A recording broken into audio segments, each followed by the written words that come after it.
Hello dear friends, welcome back to channel JS commerce classes. ये video में हम share करने वाले मार्च 2025 का जो सीक्रेटल प्रैक्टिस का पेपर हुआ था प्लस जो जुलाई में पेपर हुआ था, ये दोनों पेपर के हम लोग ऑब्जेक्टिव के आंसर देखने वाले। ठीक है, तो प्लीज वीडियो को पूरा एंड तक देखना। इसके पहले हम लोग ने और भी वीडियोस अपलोड किए जो प्रीवियस ईयर मतलब 2021 से लेके 2024 तक जितने भी पेपर्स हुए सारे वीडियो हम लोग ने अपलोड किए। हर वीडियो में आपको दो दो पेपर के सोल्यूशन मिलेगी। अगर आप लोग इतना भी करके जाते हो तो कम से कम 15 मार्क्स आपका कंफर्म हो जाएगा ऑब्जेक्टिव में। 20 मार्क्स चाहिए तो वीडियो को पूरा एंड तक देखना। और मैंने शुरुआत में आपको बता दिया दो पेपर कौन सा है, मार्च 2025 जुलाई। तो चलो शुरुआत करते हैं सबसे पहले आंसर की। ठीक है, तो यहाँ पे देख correct, select the correct answer given below and rewrite the sentence. Rewrite का मतलब ये होता है स्टूडेंट्स, आपको क्वेश्चन लिखना कंपलसरी है। नहीं लिखेंगे तो क्या होगा, मार्क्स नहीं मिलेगा क्या, दे देंगे। लेकिन क्वेश्चन में क्लियरली क्या लिखा है, रीराइट, फिर से आपको क्वेश्चन लिखना है। ठीक है, पहला the holder of the bond, bond holder कौन होते, क्रेडिटर्स होते, याद रखना। कभी कभी बॉन्ड की जगह डिबेंचर आएगा, उसका भी आंसर क्रेडिटर ही रहेगा। ठीक है, next, company has to dash appoint to protect the interest of depositor. तो यहाँ पर आपका आएगा डिपॉजिटर बोला है तो यहाँ पर आपका आंसर आएगा डिपॉजिट ट्रस्टीज। क्या आएगा, डिपॉजिट ट्रस्टीज, ताकि डिपॉजिटर की बात हो रही है। किसकी बात हो रही है, डिपॉजिटर की। Next, the rate of interest payable on debenture, debenture क्यों हमेशा फिक्स होता है स्टूडेंट्स, क्या होता है, फिक्स।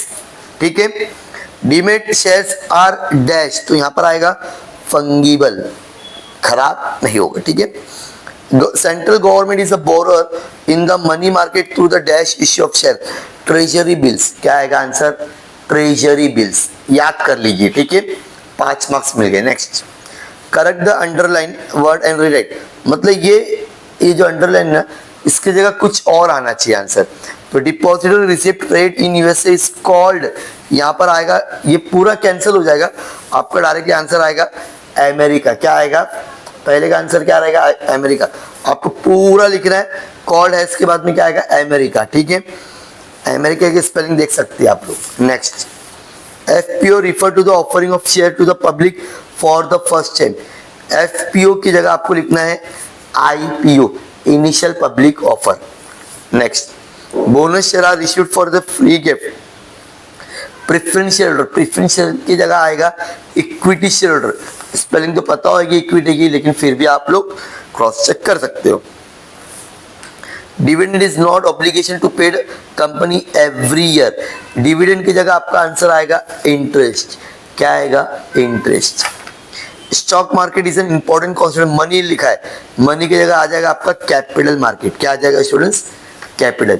तो ये था आप लोग का करेक्ट द अंडरलाइन, मतलब वो गलत लिखा है आंसर, आपको उसको रीराइट करना है। Next, match the pair. ठीक है, पहले है आपका फाइनेंशियल मार्केट। क्या है, फाइनेंशियल मार्केट का होने वाला है ट्रेडिंग ऑफ फाइनेंशियल सिक्योरिटीज। तो मैं यहाँ लिख देता हूँ फोर्थ, क्या लिख देता हूँ, फोर्थ। इक्विटी शेयर कैपिटल, ये क्या होता है, इक्विटी शेयर कैपिटल आपका रिस्क होता है, तो यहाँ लिख देता हूँ मैं फिफ्थ। क्या लिख देता हूँ, फिफ्थ। ठीक है, दिख रहा है ना। चार्ज ऑन एसेट, तो यहाँ पर आता है तुम्हारा सेक्योर डिबेंचर। क्या आएगा, सेक्योर डिबेंचर।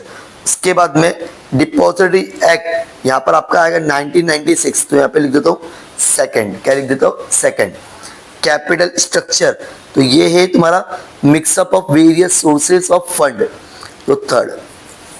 एकदम अच्छे से वीडियो में आपको याद हो जाएगा ऑब्जेक्टिव। ठीक है, नेक्स्ट, वेदर द ट्रू और फॉल्स, फटाफट ना। Dividend once declare cannot be revoke, तो डिविडेंड एक बार आपने डिक्लेयर कर दिए, रिवोक का मतलब कैंसिल नहीं होता, हाँ राइट है। तो यहाँ पर आपका आंसर रहने वाला है ट्रू। क्या रहेगा, true. Authorise capital is mention in the capital clauses, हाँ ये भी राइट है, true. Fix capital is also known as circulating, false. Circulating हम लोग वर्किंग को बोलते हैं, किसको बोलते हैं, वर्किंग को। Depositor are also given voting rights, false. Voting right सिर्फ और सिर्फ शेयर होल्डर को होता है।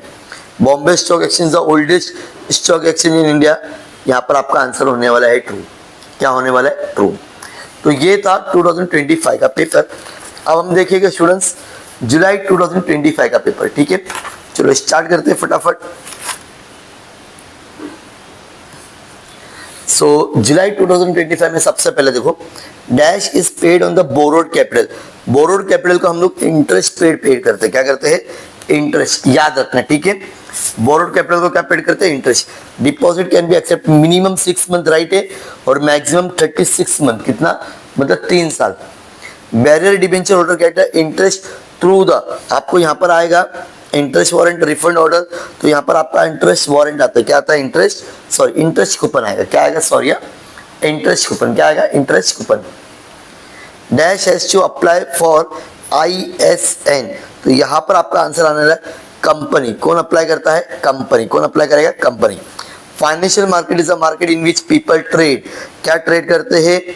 Financial securities. क्या करते हैं? Financial securities. ठीक है, अब हम देखेंगे मैच द फॉलोइंग। क्या देखेंगे? देखो हमेशा मैच द फॉलोइंग आ रहा है, अच्छे से करके जाओगे। पहला बोनस शेयर, तो बोनस शेयर का आपका आंसर है स्टूडेंट्स कैपिटलाइजेशन ऑफ प्रॉफिट। तुम यहाँ लिख देता 6। क्या लिख देता? 6। रिग्रेट लेटर मतलब माफी वाला लेटर। माफी वाला लेटर किसको लिखिएगा हम लोग? नॉन अलॉटमेंट ऑफ लेटर्स, मतलब जिसके नाम पे शेयर नहीं होता है उसको हम लोग लिखते हैं ECS। तो ECS का फुल फॉर्म लिखना आपको, ठीक है। यहाँ पे इलेक्ट्रॉनिक क्लियरिंग सर्विस, तो ये रहा इलेक्ट्रॉनिक क्लियरिंग सर्विस, ठीक है। ECS। डिविडेंड, तो डिविडेंड हम लोग किसको पे करते हैं? शेयर होल्डर को। किसको पे करते हैं? शेयर होल्डर भी बोल सकते हैं। जो शेयर होल्डर ही आएगा उसमें दो आता है, इक्विटी और प्रेफरेंस। लास्ट में है सेबी, तो सेबी का आंसर आएगा आप लोग का to protect the interest of a investor. तो टू प्रोटेक्ट बोलो तो 7th होगा, ठीक है। अब next C, write the word or term phrase which substitute each of the following statement। substitute मतलब इसके बदले में क्या आएगा? the ratio of different sources of fund in the total capital, इसको हम लोग बोलते हैं कैपिटल स्ट्रक्चर। क्या बोलते हैं? कैपिटल। एक बार चाहिए तो स्पेलिंग आप लोग देख सकते हो, कैपिटल स्ट्रक्चर, ठीक है, लिख भी सकते हैं आप लोग। Next, document of title of A ownership of shares, इसको हम लोग बोलते हैं शेयर सर्टिफिकेट। क्या बोलते हैं? Share certificate. Next, period with in which debenture certificate must be issued by the company, कितने महीने में होना चाहिए? 6 महीने में। कितने महीने में? 6 महीने में। Next, agreement between the company and deposit and trustee, इसको बोलते हैं डिपॉजिट ट्रस्टी डीड। क्या बोलते हैं? Deposit trustee deed. A bill which is issued by the Reserve Bank of India on behalf of Government of India, treasury bills. दो question repeat हुआ है, एक ही पेपर अभी हम लोग ने देखे, ठीक है। तो ट्रेजरी बिल पहले भी आया था। नेक्स्ट, अगेन आप लोग का वही same, correct the underline. Dividend must be paid with in the 16 days, तो 60 डेज की जगह आ जाएगा 30 डेज। कितना आ जाएगा? 30। याद रहेगा पक्का। आगे EPO refer to the offering public first time. First time का भी हम लोग ने देखे थे, इसको क्या बोलते हैं? IPO। तो FPO की जगह क्या हो जाएगा तुम्हारा? IPO। पूरा क्वेश्चन के साथ में आंसर लिखना है।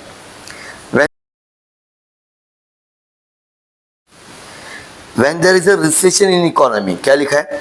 When there is a recession in economy, sales will sink। तो इंक्रीज होने के लिए यहाँ पे आएगा boom in economy, BOOM, boom। क्या बोला? BOOM, boom। Next, deposit are the dash sources of fund. Deposit हम लोग को एक्सटर्नल मिलता है। कहाँ से मिलता है? एक्सटर्नल मिलेगा स्टूडेंट्स। कहाँ से मिलेगा? एक्सटर्नल, ठीक है। कौन सा सोर्स है ये? डिपॉजिट हम लोग को बाहर से मिलता है। कहाँ से मिलता है? बाहर से। Next, bonds is a source of A dash term. दो बॉन्ड हमेशा ना लॉन्ग टर्म के लिए होता है। किसके लिए होता है? तो यहाँ पर आपका आएगा आंसर लॉन्ग, और यहाँ पर आपका आएगा एक्सटर्नल आएगा। क्या आएगा? एक्सटर्नल। तो ये वीडियो में अभी हम लोग ने 2 पेपर के ऑब्जेक्टिव देखे, और आप लोग ने देखी कि सिर्फ 2 ही पेपर में आपको 3 से 4 मार्क्स का ऑब्जेक्टिव सेम मिल गया। अगर आप लोग प्रीवियस ईयर के ऑब्जेक्टिव करके जाते हो तो आउट ऑफ 20 तो नहीं बोल सकता मैं, लेकिन 15 मार्क्स इजीली आप स्कोर कर सकते हो। तो प्लीज प्लीज प्लीज हमारे जितने भी वीडियो से ऑब्जेक्टिव के, उसको अच्छे से देखना। अगर आप मुझे 1 घंटा देते हो तो मैं आपको 15 से 20 मार्क्स दे सकता हूँ। Okay, so thank you so much, bye bye.